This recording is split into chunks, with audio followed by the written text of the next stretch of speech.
Muy buenas mis hermanos, como siempre, muchas bendiciones para todos. Que este domingo sea de mucha riqueza espiritual, de mucha paz, de mucha alegría en cada familia, en cada rincón del mundo, que la familia esté contenta, que esté alegre y que el Espíritu Santo se mueva en cada hogar bajo el cielo de Dios. Hoy vamos a dar un tema siguiendo la ruta de las 7 iglesias del Apocalipsis. Hoy toca a Tiatira, la ciudad mundana, porque vivió en fornicación y en idolatría. El tema de hoy espero que le agrade a todos que escuchen este tema de hoy y que lo pongan en práctica en sus vidas, de que no debemos dejarnos engañar, y sino que ser guiados por la palabra de Dios por medio del Espíritu Santo. Empezamos con una poca introducción de la historia de Tiatira, de esta ciudad, y empezamos el mensaje bíblico de hoy, que sea guiado por el Espíritu Santo y Jesucristo que interceda en este momento por mí. Vamos allá. Dice, Tiatira. Se dice que fue fundada por Alejandro Magno en el siglo III, pero fue reedificada por uno de sus 4 generales, llamado Seleuco I Nicator de Siria. Entre el año 300 y 280 fue que la edificó. Tiatira es de las ciudades más pequeñas de las que se mientan en este libro del Apocalipsis. De las 7 que se mientan, Tiatira es de la más pequeña como ciudad. Provincia del Asia Menor, lo que hoy en la modernidad es Turquía. Hace frontera con la ciudad de Lidia y Misia y está en el camino de Pérgamo y Sardis. Vamos a poner Pérgamo, aquí está Sardis y en el medio está Tiatira. Seleuco le dio el nombre de Tiatira cuando conquistó el Asia Menor y cuando destruyó al general Silémaco. Cuando destruyó a Silémaco, Seleuco tomó todo el Asia Menor y le dio el nombre a esta ciudad llamada Tiatira, que significa ciudad de la hija. Esta ciudad era muy próspera a nivel de comerciante. Era muy comercial la ciudad. Producía lana, lino, trabajaban el bronce, eran artesanos y también, algo muy malo, ellos mercadeaban con esclavos. Lamentablemente en ese tiempo había un tiempo de esclavitud. Ellos mercadeaban con esclavos. También eran vendedores de la tela de púrpura. Y eso lo vemos en Hechos, capítulo 16, versículos 14 y 15, cuando Pablo está con Sila en Filipo, en Macedonia, y una mujer y él habla con una mujer que es originaria de Tiatira. Era vendedora de tela de púrpura y ella lo invita a su casa. Y ahí sabemos que sale por primera vez el nombre de Tiatira y sale en el libro de Hechos. Bueno, ahora vamos con el mensaje, mis hermanos, con el mensaje, y empezamos con el versículo 18. Una cosa más de Tiatira, se dice que la gente de Tiatira no eran gente de fiar, eran personas un poco, como decimos, engañosa. Se dice que la gente de Tiatira no era gente de poco carácter, y lo vamos a ver en el mensaje que vamos a dar. Bueno, el versículo 18 dice: escribe esta carta al ángel de la iglesia de Tiatira. Este es el mensaje del Hijo de Dios, el que tiene los ojos como llama de fuego y los pies como bronce pulido. Bueno, aquí vemos un mensaje. Aquí vemos que el mensaje es directo, especificando que viene del Hijo de Dios, no como los otros mensajes a las otras iglesias que Jesús se hablaba en forma parabólica, en sentido figurado o en alegorías, como quieras llamarle. Uno era espada de doble filo, otro principio y fin. Aquí habla directamente como el Hijo de Dios. Y tiene un semblante extraordinario. Resplandece. Y dice que sus ojos están vueltos como llamas de fuego. Y sus pies como bronce pulido. ¿Qué quiere decir? Que Jesús aquí transmite un mensaje de juicio y condenación. Y lo veremos en el mensaje. Cosa que no había pasado en las otras iglesias. Sino en este, Él viene como un sol, como a dar juicio. A dar juicio de condenación. Y lo vemos en Apocalipsis 19. Apocalipsis 19. Apocalipsis capítulo 19. Vemos esto que está pasando. Esto que habla la palabra. Dice: luego vi el cielo abierto y apareció un caballo blanco. Su jinete se llama Fiel y Verdadero. Con justicia dicta sentencia y hace la guerra. Sus ojos resplandecen como llamas de fuego y muchas diademas ciñen su cabeza. Lleva escrito un nombre que nadie conoce sino solo Él. Está vestido de un manto teñido en sangre y su nombre es el Verbo de Dios. Sabemos que Cristo es el Verbo de Dios. Juan capítulo 1, versículo 1. Y cuando vamos al 16 nos dice: en su manto y sobre el muslo lleva escrito este nombre: Rey de Reyes, Señor de Señores. Aquí vemos en este capítulo, el que lea capítulo 19 de Apocalipsis, vemos que Jesús ya viene a dictar un juicio a la tierra, a los malvados que en aquellos tiempos aborrecieron los mandatos de Dios. Y aquí vemos, por eso digo que en esta forma de que Juan percibe a Cristo, lo ve ya como viene a dar juicio, y él viene a dar juicio a esta iglesia, por lo menos a la que estaba, a esta mujer que representa como Jezabel, que era una diaconisa a lo mejor, o una mujer que tenía un liderazgo muy fuerte en esta iglesia.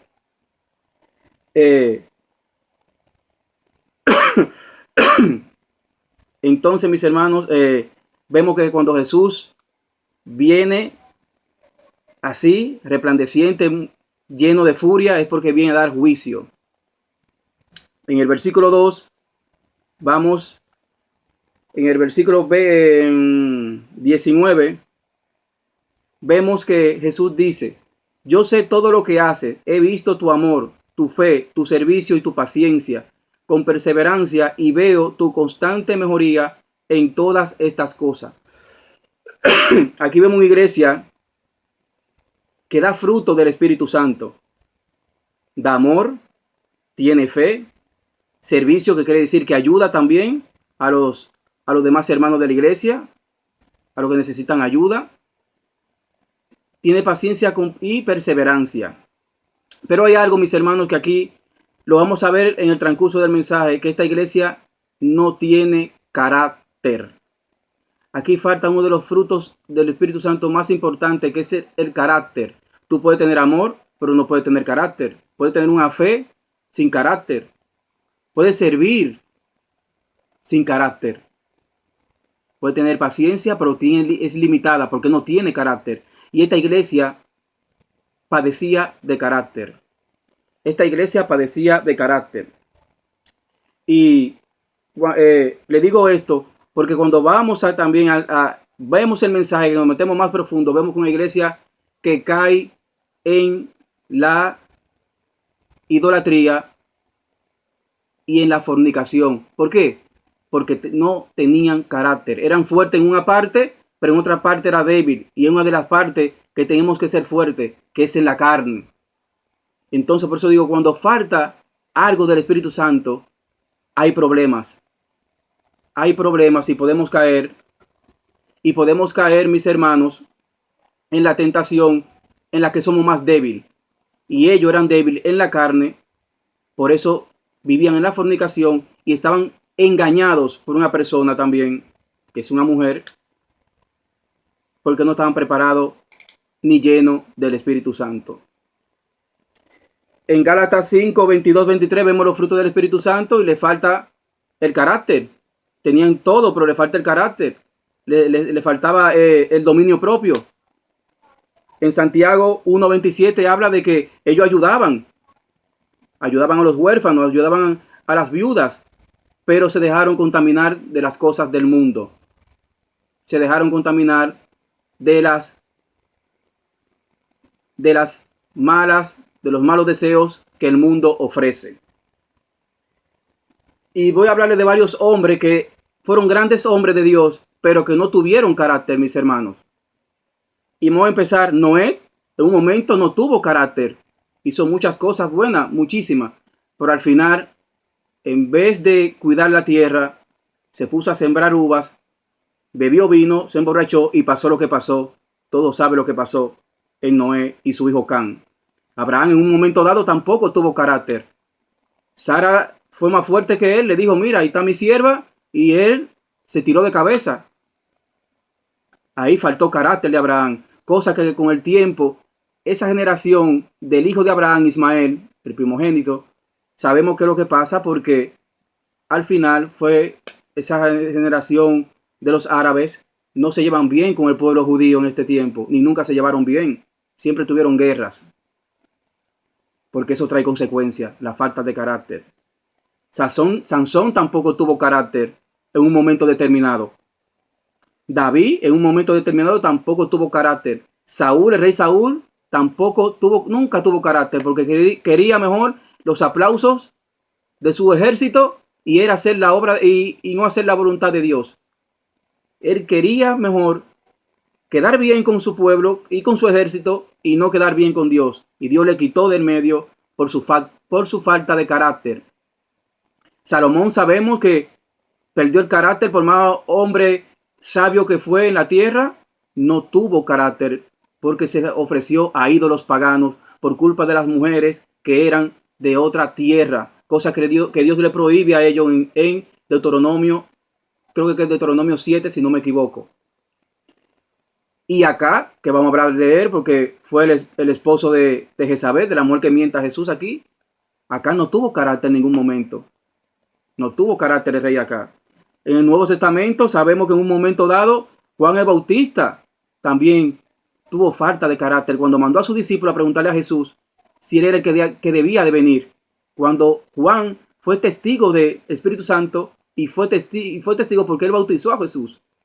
En un momento dado no tuvo carácter. Pedro en un momento dado tampoco tuvo carácter, Pedro. Y sabemos por qué. Tomás también dudó por falta de carácter también. Y Judas, ya sabemos que él nació sin carácter. Él nunca quiso tener carácter. Entonces, mis hermanos, el carácter de un cristiano en estos tiempos, en un mundo tan difícil, si lo perdemos, fácilmente caemos en la trampa y hundimos, de verdad, hundimos en un camino que después se nos hace muy difícil de salir. Así que el carácter tenemos que tenerlo, pero eso proviene de la llenura del Espíritu Santo. No es decir, yo tengo el Espíritu Santo, hay que estar lleno del Espíritu Santo. No puede faltar ni un fruto de él. Amor, fe, benignidad, paciencia, mansedumbre, templanza, que es el carácter, mis hermanos, dominio propio. Hay que estar lleno del Espíritu Santo. Vamos ahora al versículo 20. Dice, pero tengo una queja en tu contra. Permites que esa mujer, esa Jezabel, que se llama a sí misma profetisa, lleve a mis siervos por mal camino. Ella le enseña a cometer pecado sexual y a comer alimento ofrecido a ídolos. Aquí hay una palabra que tenemos que tomar en cuenta, que es la palabra permites. ¿Qué significa la palabra permites? Cuando tú, sabiendo que algo es malo, lo sigue dejando que siga. Y esto estaba pasando con esta iglesia. Y habla en plural, que hay muchos, ¿me entiendes?, que están haciendo cosas no agradables a nuestro Señor Jesucristo, cabeza de la iglesia. Entonces hay también otra palabra, Jezabel. Vamos a hablar un poco de Jezabel. Jezabel, nacida al principio del siglo IX, fue hija de Ed-Baal, rey de los sidonios. Ella fue una sacerdotisa de la diosa Astartet, era idólatra totalmente. Ella es la mujer, fue mujer del rey Acá, del norte de Israel, del reino del norte, que es Israel. Lo podemos ver en Primera de Reyes 16, 31, 32, donde le hace un templo a Baal, una estatua a Serat, y él hacía todo lo que Jezabel decía. ¿Por qué? Porque es una mujer que tenía un carácter dominante, no sobre Acá, sino sobre, dicen que sobre los hombres tenía un impotente carácter que dominaba a los hombres, desbordaba mucha sensualidad. Se dice que Elías nunca habló con ella, nunca estuvo de frente a ella porque ella desbordaba eso, intimidaba. Y lo que sabemos de esta historia del rey Acá, sabemos que ella totalmente lo dominaba y él hacía todo lo que ella quería. Por eso dicen que cuando hay una mujer mandando en una iglesia o en un hogar, mandando muy fuertemente porque no es la regla de Dios, se dice que tiene el espíritu de Jezabel. Por eso Jesús compara a esta mujer que lideraba seguro con un gran puesto en la iglesia, pero estaba dividiendo la iglesia con enseñanzas negativas, que lo que hacen es mutilar el cuerpo de Cristo, que es la iglesia. Jezabel hizo muchas maldades, mató a muchos profetas, persiguió a Elías a muerte, pero donde ya Dios se cansó fue cuando ella mandó a matar a Nabot para quitarles su viñedo de uvas que tenía y dárselo a Acab. Entonces ahí cuando ella hace esa maldad, ella manda al profeta Elías y habla con Acab, no habla con Jezabel, y ahí le pronostica que iban a morir. Acá sabemos que él hace un drama y que se arrepiente, que esto, pero nada. Al final siguió con su iniquidad y perversidad. Al final muere por la mano de los sirios. Muere en la mano de los sirios. Y todo esto pasa en Primera de Reyes 18, pasa lo de los profetas. Cuando sigue a Elías pasa en Primera de Reyes 19. Cuando mata a Nabot pasa en Primera de Reyes 21. Y cuando muere Acá en Primera de Reyes 22, versículo 35. Y cuando muere Jezabel, que muere, la tiran por una ventana de lo alto, cae al suelo y el rey Jehu le pasa por encima con los caballos. Entonces vienen los perros, se la comen y la madre dejan las piernas y las manos. La devoran totalmente como estaba profetizado por Jehová. Y ella muere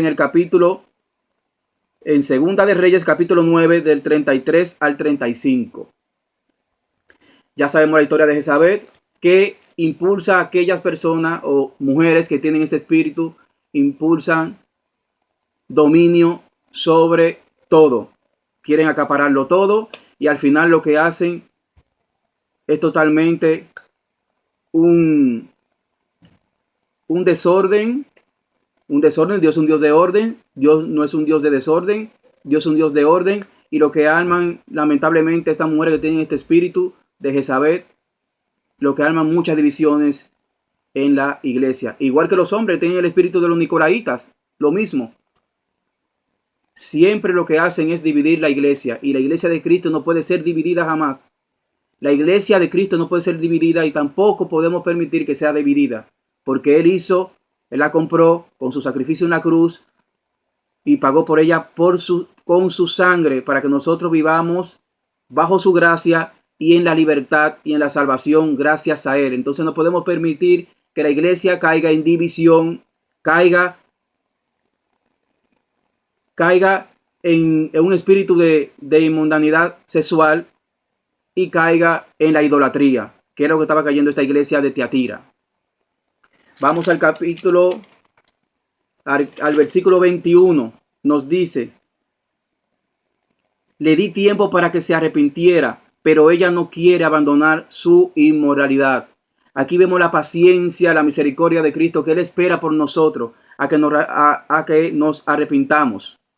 Pero nuestra necedad, nuestra desobediencia hace que Él se enfurezca con nosotros. Pero Él tiene mucha paciencia, mucha misericordia. Y la necedad nos hace incrédulos, mis hermanos. Dice Proverbios capítulo 14, versículo 1, la mujer sabia edifica su casa, pero la necia la destruye con su mano. Esta mujer estaba destruyendo el cuerpo de Cristo. Esta mujer estaba destruyendo la casa de Cristo por su necedad, por su falta de obediencia, sino que quería introducir una doctrina no mandada por Cristo, sino guiada por un espíritu demoníaco y satánico. También nos habla en el Salmo 59. Salmo 59 es muy bueno en aprendérselo. Estos dos versículos, el 2 y el 13, porque la boca lo que salía de la boca de esta mujer era abominación, abominaciones, iniquidad, blasfemia, nada bueno, mis hermanos, nada bueno.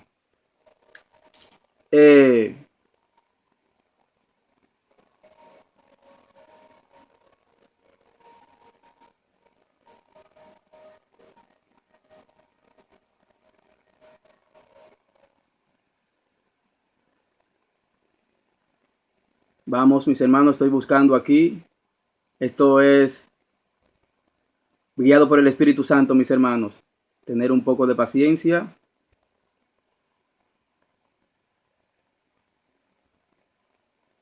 Dice, debido a las cosas pecaminosas que dicen, y a la maldad que está en sus labios, haz que queden atrapados por su orgullo, por sus maldiciones y por sus mentiras.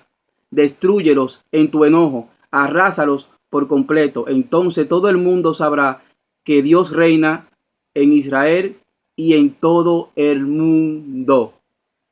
Dios reina en Israel y en todo el mundo, mis hermanos.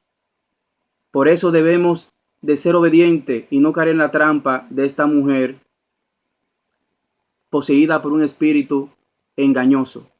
Por un espíritu engañoso. Esta mujer no estaba haciendo la cosa correctamente como tenía que hacer, mis hermanos.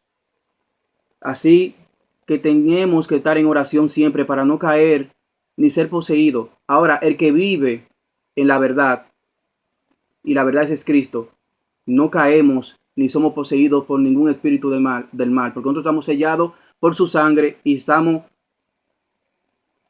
ya sellados con el Espíritu Santo también.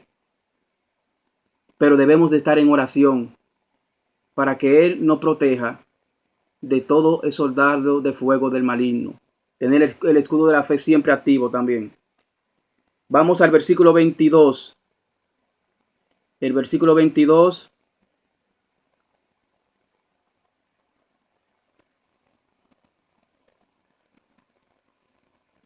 Aquí este versículo 22 es también uno de los más importantes de este capítulo de Tiatira. Dice el versículo 22, por lo tanto, la arrojaré en una cama de sufrimiento, y los que cometen adulterio con ella sufrirán terriblemente, a menos que se arrepientan y abandonen las maldades de ella. Aquí vemos que ya no hay, por eso dije que al principio Jesús venía con un semblante de dar juicio y condenación. A ella no se le va a perdonar porque Dios ya le dio el tiempo y ella no quiso arrepentirse, por lo cual Jesús la va a tirar en una cama de sufrimiento, puede ser enfermedad, pero tiene todavía misericordia por aquellos que han sido engañados, que si se arrepienten, ellos no pasarán aflicción. Vemos la misericordia de Cristo. Ahora, le voy a poner varios ejemplos bíblicos de por qué la necedad, la desobediencia y la falta de confianza nos hace que Dios pueda también herirnos en enfermedad también y afligirnos también por estas tres cosas. desobediencia, de necedad y falta de confianza. Mira, pasa un panorama en Génesis 11, Génesis capítulo 11, versículos del 1 al 9. Vemos que habla de Babilonia, de Babel, perdona. Cuando muchos se reúnen y quieren hacer, por su necedad, quieren hacer una torre que llegue al cielo. Ya vemos el hombre, hace muchísimos años atrás, miles de años atrás, hombres ya querían hacer torre para llegar al cielo. Necios. Necios. ¿Y qué Dios hace? Viene y lo confunde. Porque él sabía en su corazón que ellos no iban a cambiar de parecer. Ellos iban a seguir adelante. Y Dios bajó y lo confundió y lo esparció por toda la tierra. Por necios. Hubieron dos reyes que Dios le dio un liderazgo y ellos hicieron muchas cosas buenas. Pero obedecieron a Dios en un momento determinado, fallaron. El rey Asa, Dios tiene una guerra con los etíopes y con los libios. Eran 1,000,000 contra ellos y ellos eran 500,000 y Dios le dio la batalla. Y en un momento determinado, Baasa, rey del norte, quiso pelear contra Judá y él mandó a pedir ayuda a los sirios. Dios le manda un profeta y le dice: ¿cómo tú pides ayuda a los sirios cuando yo soy tu Dios? Y te di a los etíopes y a los libios, que eran 1,000,000. ¿Cómo pierdes esa confianza en mí? Dios lo castiga con enfermedad. Dios puede castigar por enfermedad, por nuestra incredulidad y por falta de confianza. Cuando vemos toda la cosa que él hace por nosotros. Usías fue un rey que llegó su fama hasta Egipto. Segunda de Crónicas 26 del 1 a 21, podemos leerlo de Usías. Y tenía tanto poder que su corazón se volvió orgulloso, se vanaglorió, entró al templo y quiso hacer cosas que no era para él. Y Dios, ¿qué? Lo enfermó de lepra hasta el día de su muerte. Asa, en vez de arrepentirse cuando el profeta le da la palabra de Dios, se enoja contra el profeta y lo mete preso, lo encarcela. Mas Dios lo enferma le da una enfermedad que los pies se le hincharon y murió de eso, porque nunca se arrepintió, nunca buscó de Dios, buscó de médicos. Usías nunca se dice que se arrepintió estando en lepra. Fue enfermo y murió de lepra. Dios a veces le da poder a los hombres hasta ver a dónde llegan, pero muchas veces el poder es engañoso, traicionero y te puede llevar a la pérdida de tu vida. Cuidado con eso. Y más si no estamos guiados por Jesucristo, nuestro Salvador, la luz de nosotros.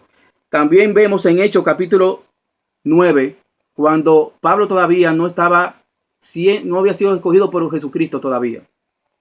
Pero él quería desbaratar la obra de la iglesia. Y en camino a Damasco, Jesús le da una ceguera. Él se arrepintió. Esta mujer no quiso arrepentirse. Esa es la diferencia de Pablo y de esta mujer. Y Pablo, a pesar que empezó persiguiendo a la iglesia, él se arrepiente y se hace el misionero y el evangelista más grande que ha dado el cristianismo de todos los tiempos.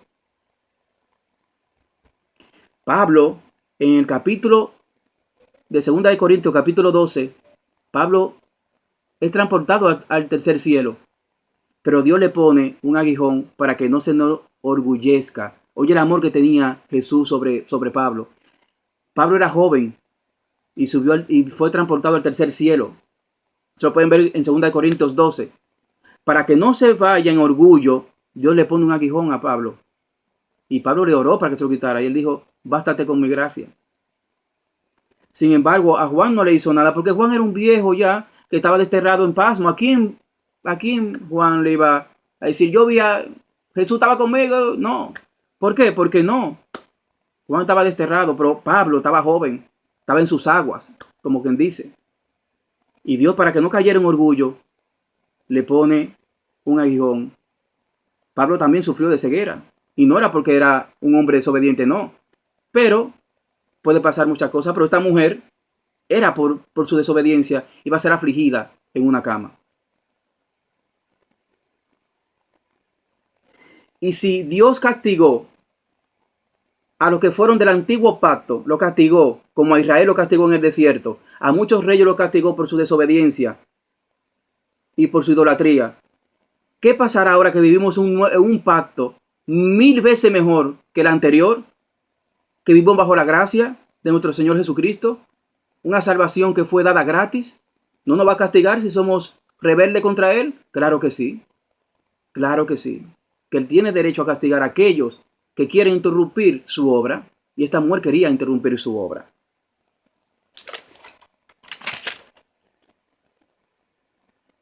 Vamos al versículo 23.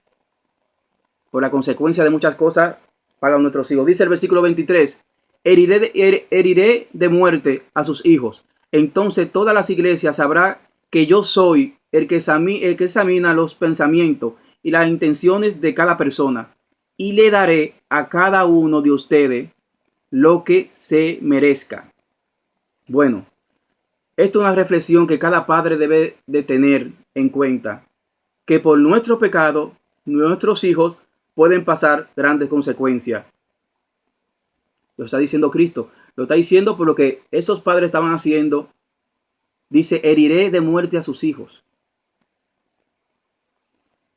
Y eso trae mucha consecuencia cuando los padres no hacen la labor que tienen que hacer y se ponen en contra de la voluntad de Dios. Y eso lo vemos en Deuteronomio capítulo 5, versículos 9 y 10. Él dice, en la primera y hasta cuarta generación castigaré a tus hijos por tu idolatría, Israel. Pero acuérdense que nosotros estamos en el pacto nuevo. Pero acuérdense que el pueblo de Israel es de Dios. Pero la iglesia también es de Dios. La iglesia es de Dios, aunque Cristo es la cabeza, pero la iglesia es de Dios porque Él es arquitecto. Cristo es el fundamento principal, la cabeza. Dice, cuando dice también que la iglesia sabrán que Él es que examina los pensamientos y las intenciones de cada persona. ¿Por qué? Cristo es la cabeza. Cristo es la cabeza. Colosenses capítulo 1, versículo 18. Cristo es el primer fundamento. 1 Corintios 3:11. Cristo es la piedra angular. En Isaías capítulo 28, versículo 10 lo podemos ver también. En Primera de Pedro también podemos verlo también. En Lucas también podemos verlo también. La piedra angular es Cristo. ¿Y por qué Él ve todas las intenciones, ve los pensamientos y los corazones? Él lo sabe. ¿Por qué? Porque Él es omnipresente, omnisciente. Él está en todas las partes donde se invoca su nombre. Está hablando de una iglesia. Y conoce los corazones de lo que son de Él. Porque Él es omnisciente. Omnisciencia significa todo lo sabe. Omnipresente, está en todos lados. Omnipotente, todopoderoso. Inmutable, no cambia. Entonces, mis hermanos, tengamos en cuenta como padres que somos, que tenemos hijos, de hacer la obra de Dios, lo que estamos en la iglesia, hacerla correctamente, para que nuestros hijos no paguen las consecuencias de nuestros pecados. Versículo 24 y 25 voy a dar. Dice aquí, pero también tengo un mensaje para el resto de ustedes en Tiatira, los que no han seguido esa falsa enseñanza. Verdades más profundas, como ellos les llaman, que en realidad son profundidades de Satanás. No les pediré nada más. Y dice en el 25, solo que retengan firmeza lo que tienen hasta que yo venga.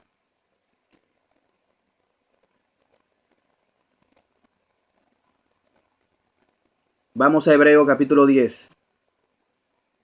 Hebreos capítulo 10, versículos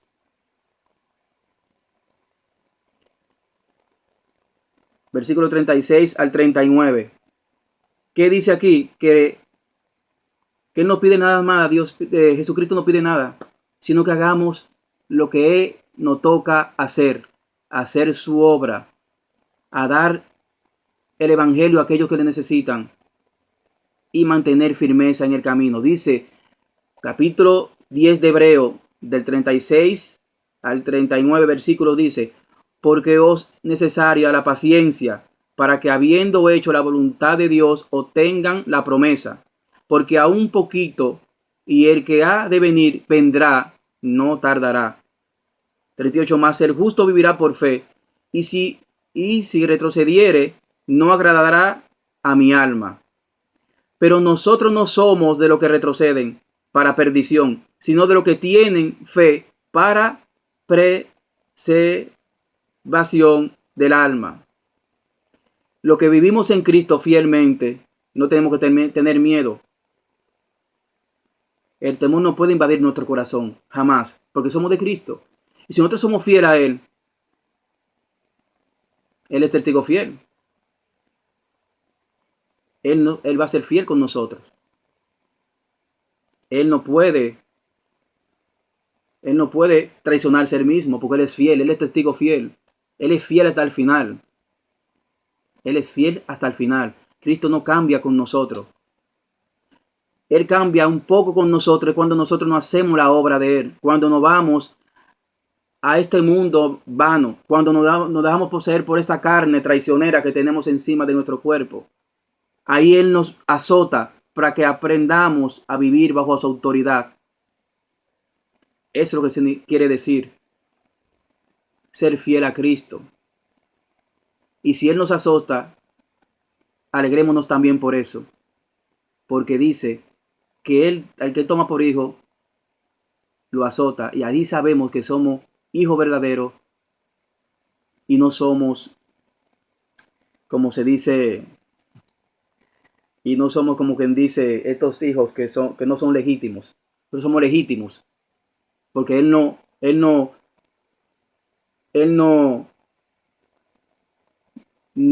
da pruebas. Al hijo ilegítimo no da pruebas porque no son de Él. No son de Él. Ahora vamos al versículo 26 hasta el 28. 26 hasta el 28 dice: a todos los que salgan vencedores y me obedezcan hasta el final, les daré autoridad sobre las naciones. Sobre todas las naciones. Gobernarán las naciones con vara de hierro y las harán pedazos como si fueran olla de barro. Tendrán la misma autoridad que yo recibí de mi Padre, y también les daré la estrella de la mañana. Aquí nos habla Jesús de lo que son vencedores. ¿Y cuáles son los que son vencedores? Los que perseveran hasta el fin.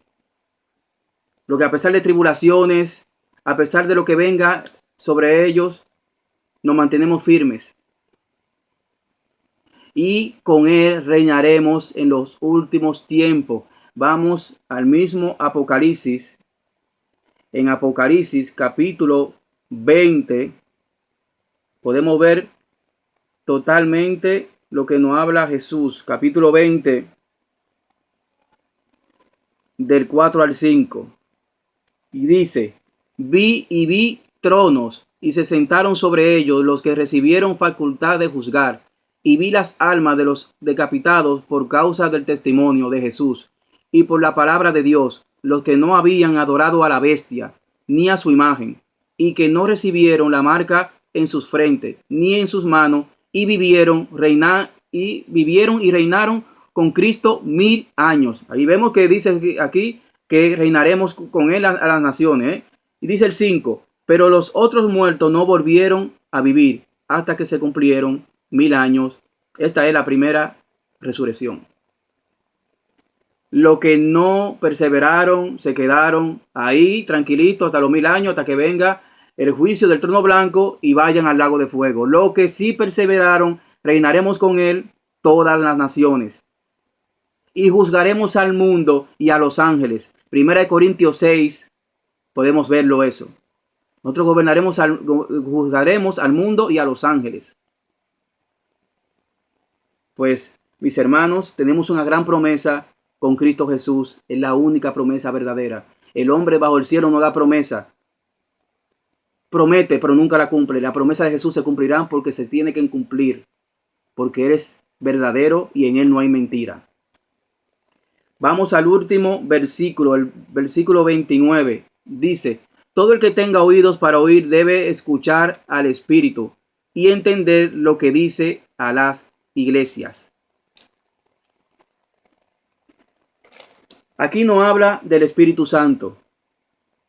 Todo el que quiera entender la palabra de Dios, que es Jesucristo, si no tiene al Espíritu Santo, si no lo escucha, no puede entender la palabra de Dios. Por eso muchas personas vienen aquí a la palabra y no la entienden, pero no pueden entenderla, porque no viven como tienen que vivir bajo la autoridad del Espíritu Santo aquí bajo el cielo de Dios. Y cuando se dejan engañar es porque no son guiados por el Espíritu Santo. En Primera de Juan, capítulo 2, versículo 26 y 27, nos dice que no hay nadie que nos enseñe bajo el cielo, sino el Espíritu Santo el que enseña. Él es el que da testimonio de la verdad. Jesucristo es la verdad y Él da testimonio de Cristo. Él es nuestro maestro, Él es nuestro guiador, el Espíritu Santo. A Él es que tenemos que escuchar, porque Él nos va a decir todo el tiempo la verdad, porque viene de Dios. Escuchemos al Espíritu Santo para que entendamos el mensaje que Cristo nos quiere dar de los últimos tiempos y de cómo debemos de vivir con Él y al lado de Él. Mis hermanos, el Espíritu Santo es primordial en nuestra vida cristiana bajo el cielo, porque Él es que nos da esa fortaleza cuando estamos débiles. Él es nuestro consolador cuando estamos desconsolados. Él aviva ese fuego que necesitamos en cierto momento, mis hermanos. El Espíritu Santo siempre tenemos que estar llenos de Él. Y lo llenamos el Espíritu Santo siempre por medio de la palabra, quien es Jesucristo. Ahora quiero, para finalizar, hablar un poco de la estrella de la mañana. La estrella de la mañana simboliza a Cristo. Acuérdense que los reyes magos fueron guiados por una estrella. La estrella representa luz y Cristo es luz. No como esa luz de Satanás. Sabemos que eso fue una luz falsa, mentirosa, engañadora. Estamos hablando de la que está hablando aquí. Y Él nos dará la estrella de la mañana. Jesucristo es estrella. Esa es estrella que resplandece para que nosotros, los que somos su iglesia, caminemos a su lado. Y Él nos muestra el camino, guiándonos y señalándonos a través de su luz, que es Jesucristo, como una estrella que resplandece cada día en nuestro corazón. La estrella tiene varias características. Se ilumina por sí misma. Cristo no necesita luz porque Él es la luz, Cristo, ¿verdad? Muestra el camino. Cristo nos muestra el camino porque Él es el camino. Sirve como señal. La señal de Cristo nos guía, que Él es su luz, nos guía cómo debemos caminar. Él nos señala en las tinieblas para no pisar con piedra alguna ni caer en un hoyo. Jesucristo nos señala el verdadero camino. Nos dice también, representa fuego. En Ezequiel podemos ver capítulo 30, en capítulo 1, vemos como Jesús está rodeado de un fuego celestial. No del fuego del infierno, sino de un fuego celestial que emana esa fortaleza, esa belleza, ese resplandor, ese esplendor de todo un rey como nuestro Señor Jesucristo. Poder, sabemos que Jesucristo es poderoso y anuncia la llegada de un nuevo día. Cada día Jesucristo da la llegada de un nuevo día, de un nuevo amanecer. Es Jesucristo así. Nuestro corazón debe amanecer cada día con Cristo siempre dentro de nosotros. Mis hermanos, aquí llegó este capítulo. Fue un poco largo. Es de la iglesia que está hablando. Espero que sirva de mucha enseñanza, mis hermanos.